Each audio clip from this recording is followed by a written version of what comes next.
Saya Gaza binti Mustajab. Saya adalah ibu kepada Najib, Mama Fatullah. Najib sekarang berumur 16 tahun. Tak tahu ya, apa dia punya specialty. Saya tahu dia memang dari kecil dia memang suka melukis. Dia punya drawings dia memang dah berjual lah. Tapi saya tak emphasize sangat sekarang ni, sebab saya nak expandkan dia punya skill dia. Tak nak dia terlalu sangat dekat lukisan sampai dia tak reti nak urus diri. So his other talents is that actually music. Dia boleh catch satu-satu note, dia boleh catch satu-satu music and sound tu very fast. Kalau saya tekan key C kan, dia boleh tahu dah. Kalau saya tekan dia satu chord, dia boleh tahu immediately. Ada 3 chord, 3 key tu dia boleh tahu apa benda. So that is orang kata sharp hearing dia. And then dia ada photographic vision, photographic memory. Whatever he sees, he can actually draw back. So that is in a way not something that saya ajar, but that is something yang saya rasa memang dah inbuilt dalam dia. Tapi kalau turun diulang, dia mulalah menjerit-jerit. Macam seolah-olah kita tak puas hati dengan hasil kerja dia. Hello, my name is Annie. I am a speech and language therapist. I work in Genius Kunia Center, an early intervention center for autistic children and their families. So everyone knows autism as having difficulties in social interaction and also social communication, as well as having restricted or very focused activities or behaviors. But autism is also a difference in cognitive processing in the way that we receive and also process the information. So it is more of like understanding that we all process things or understand things differently. So if you look at the definition in research for non-verbal and minimally verbal, they usually consider them as having less than 20 spoken words that they can use for functional communication.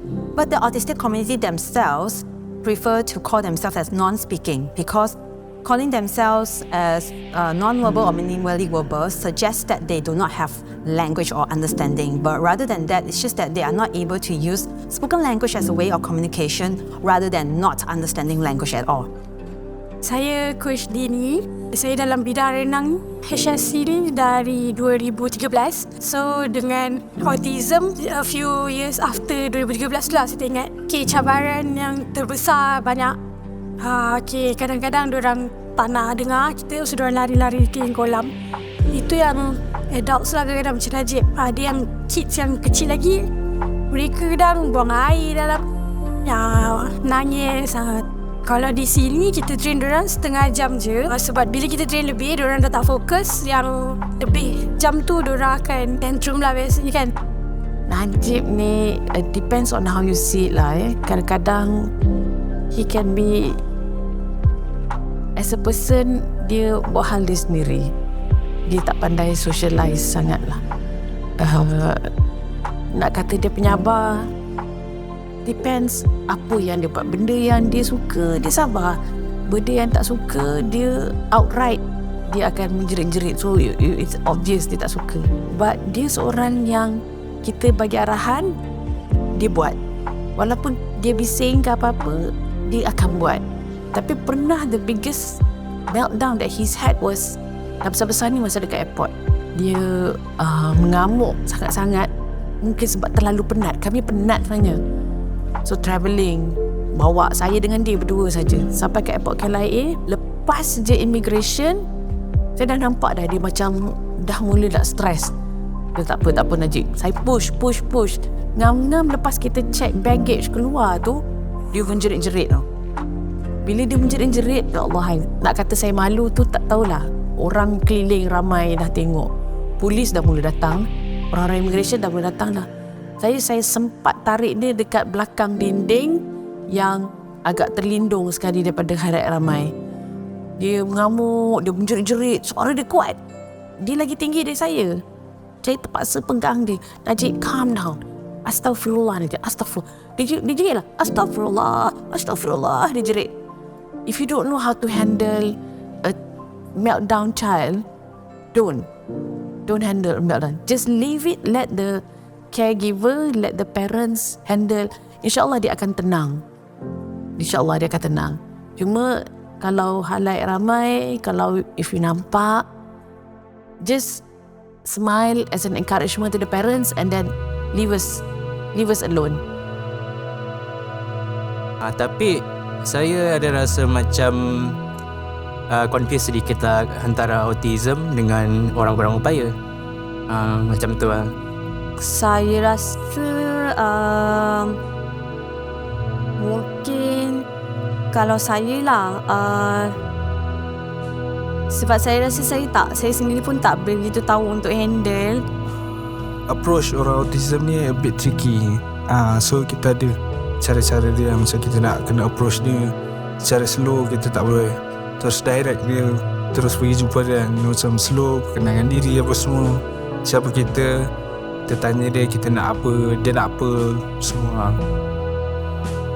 Saya rasa orang yang saya nampak normal, dia macam normal. Saya ada roommate saya yang saya ingatkan normal, tapi rupa-rupanya dia ada masalah penglihatan. Selain daripada itu juga kekurangan pendengaran yang jelas lah. Sebab salah satunya kawan saya tu alarm dah bunyi banyak kali, tapi dia tetap tak bangun. Dia ada masalah pendengaran kat sebelah kanan tu.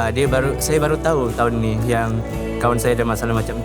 Tengoklah keadaan tu macam mana. Kalau dia dengar mak bapak, dia takkanlah kita nak sesuka hati pegang anak autism tu kan. Tapi kita sebagai audience ataupun orang yang ada kat tempat kajian, mungkin kita akan menasihati mak bapak lah.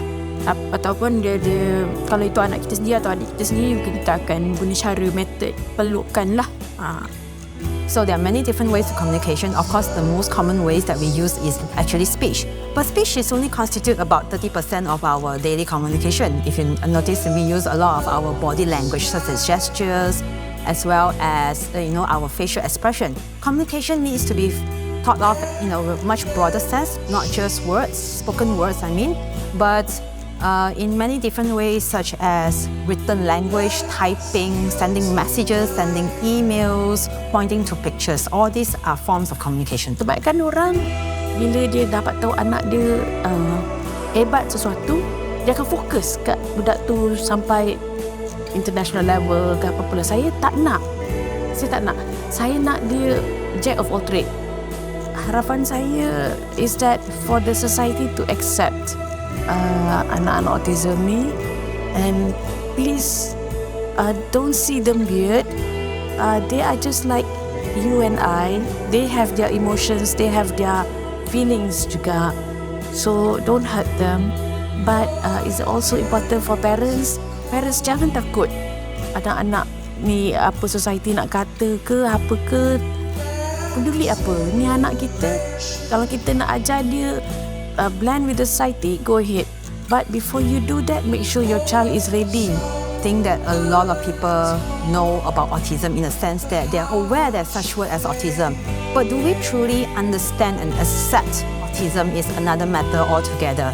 Knowing it is one thing, but we also need to be able to try to be more understanding, try to accept that things can be different but still okay. So if we want to build an inclusive society, I think that we need to have a mental shift in how we look at things and that accept that things can be different and still okay.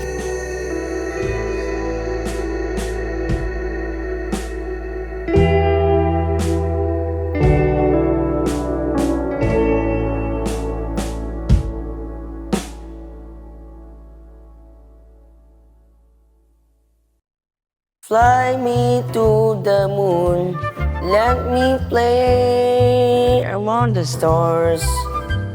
Let me see what spring is like on Jupiter and Mars. In other words, hold my hands. In other words, baby, kiss me. Fill my heart with song and let me sing forevermore. You are all I long for, all I worship and adore. are the words please me through